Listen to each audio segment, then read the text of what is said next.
Нали,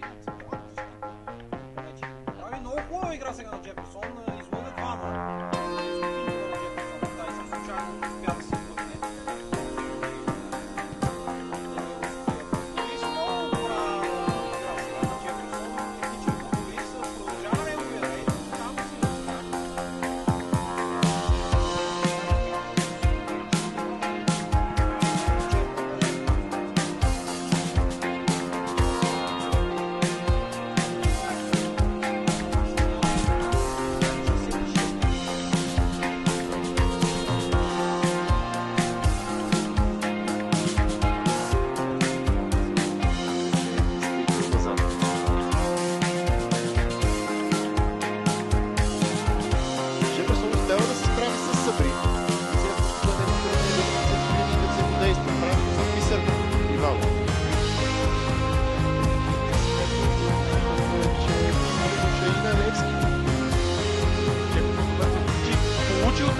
Стефанов напредва Джеферсон и влиза вече в наказателното поле.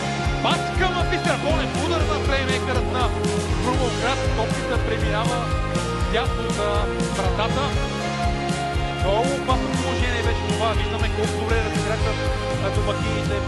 Отен пробив на Джеферсон. Видя Бисер Бонев и на пол-доп. Бой с 5 гола през есента, двата отбора останаха верни на тази практика.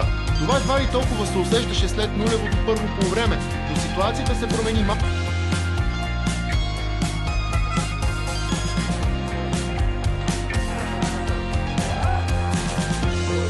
Հարցակողներն են մեջտեղում Հովսեփյան, Հովանիսյան ու Մուրիլյո, այսինքն ավելի հարցակողական, իսկ վեստ Արմենիա խփում է երրորդը։ Պրեմիեր լիգայի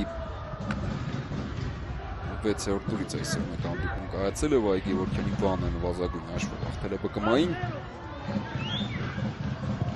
Այս տուրում կայանալու են նաև